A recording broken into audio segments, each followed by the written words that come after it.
Time for a little Earthdawn after action report wrap up. I finished the second pamphlet of the two-part series here. I just love these pamphlet, this format. You can get so much. You have to be very concise at writing adventures in this format.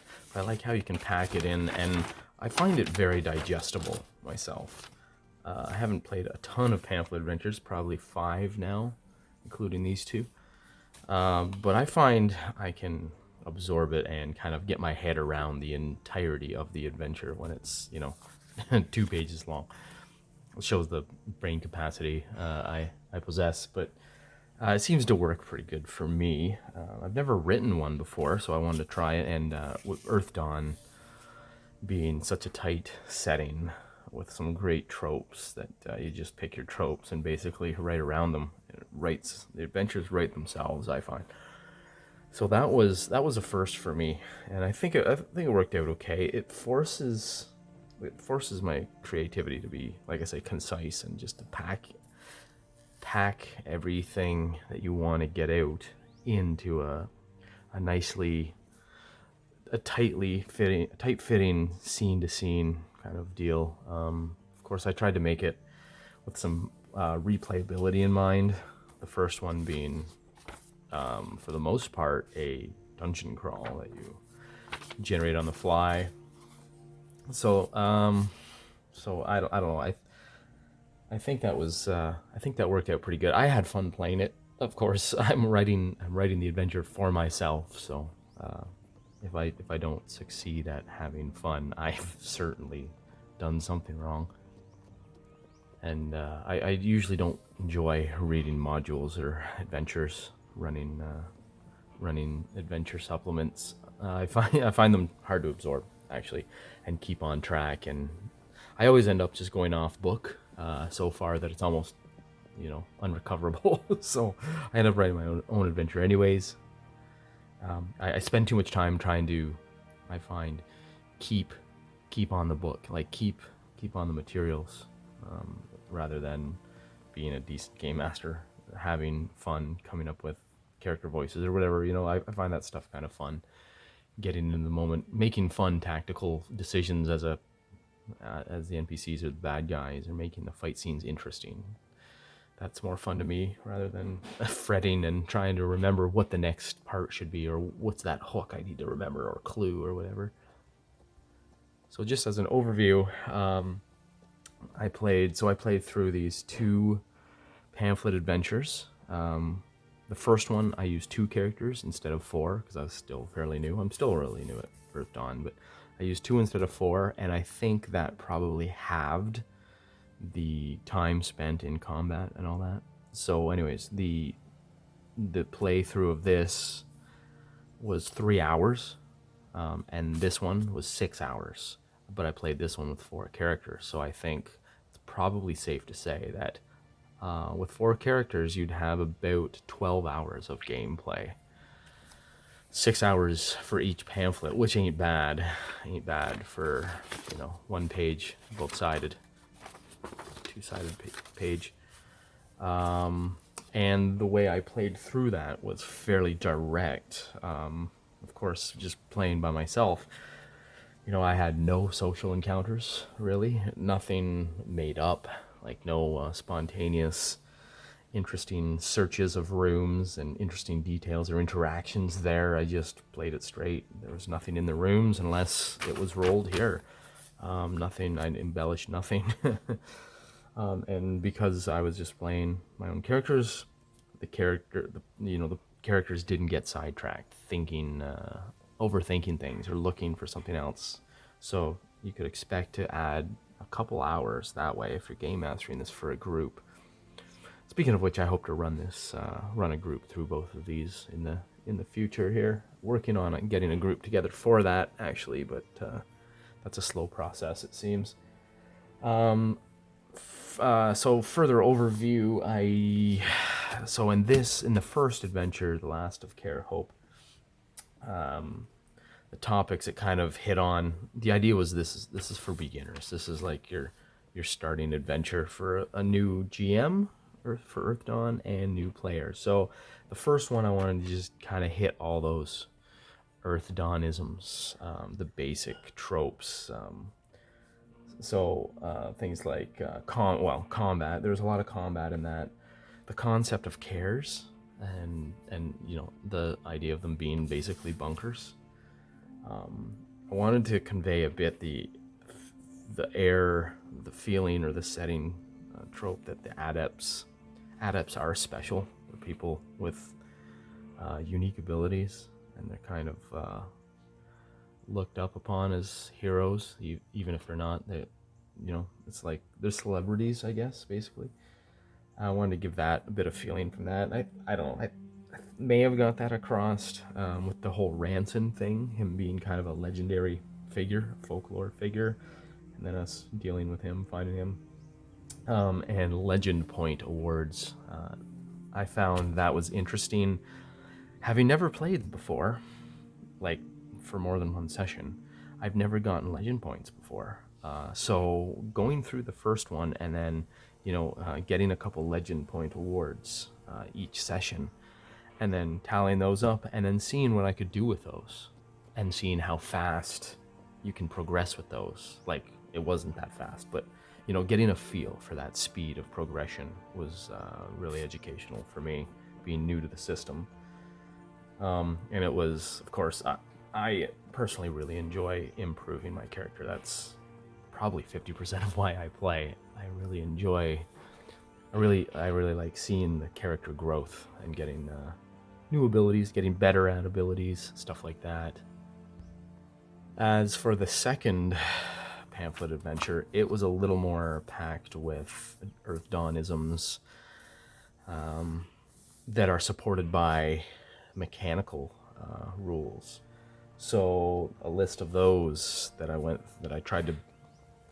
built the adventure around. Really, I had this list and then I built the adventure around it. Were social mechanics, the favor stuff specifically.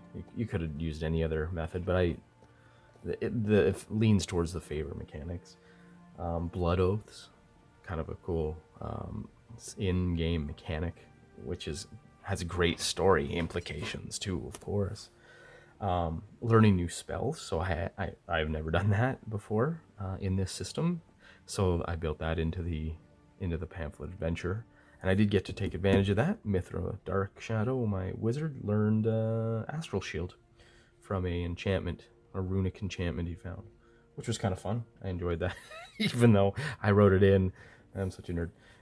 And then thread items, the Brooch of Hope. So characters in this adventure get a taste of thread items and their weight, the weight they carry in the setting, and the historical value and historical weight they carry, the legendary aspect of them, and the key knowledge part. I didn't explore into that because we got out of the care alive.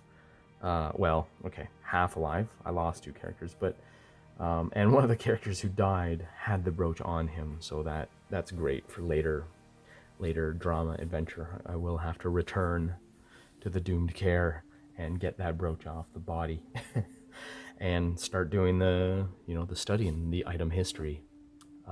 We do have Ranson's journal, who the brooch belonged to, so we can answer all the key knowledges, all the key knowledge questions, but we got to do the item history first, and that will take a week. So I never got into it, but it's built into there.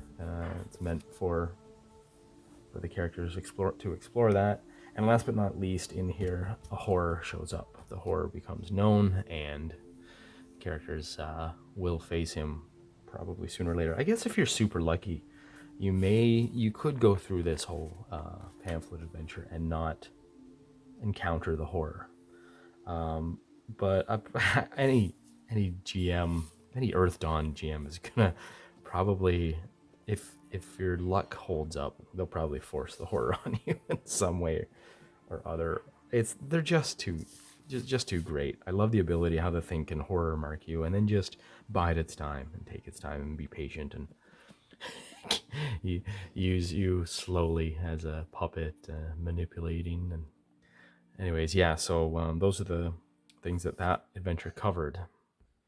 playing through it, I suffered 2 TPKs. I guess one in each adventure, if I remember correctly.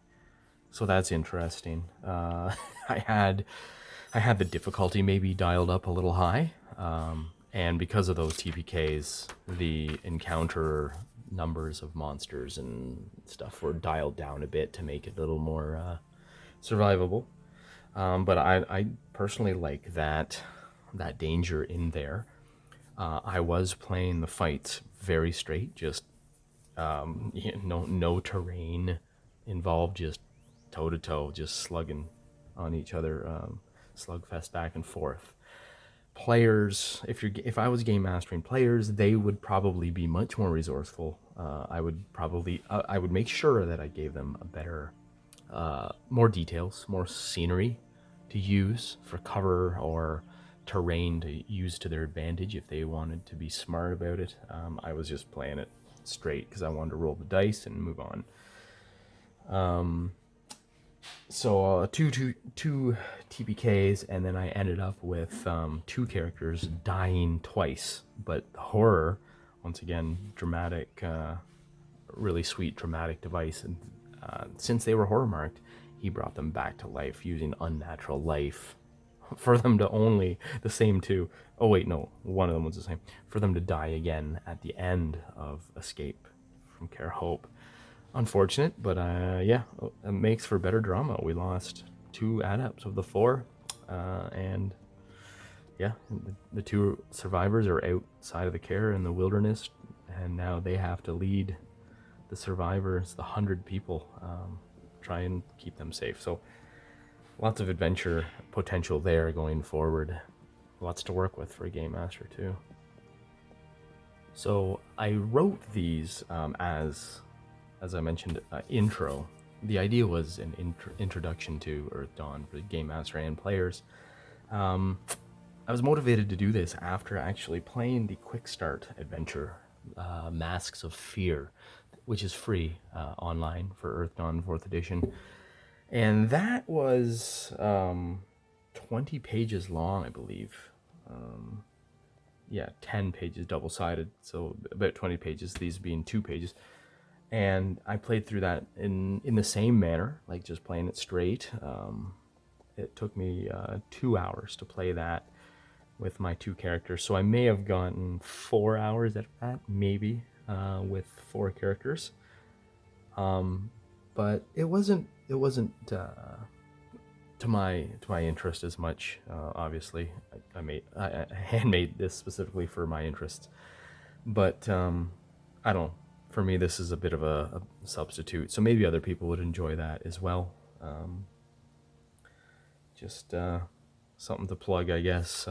If you want to download these, please consider becoming a member and helping the channel. Donating $1 or $2. Link for download of these pamphlets will be in the description. And so what next?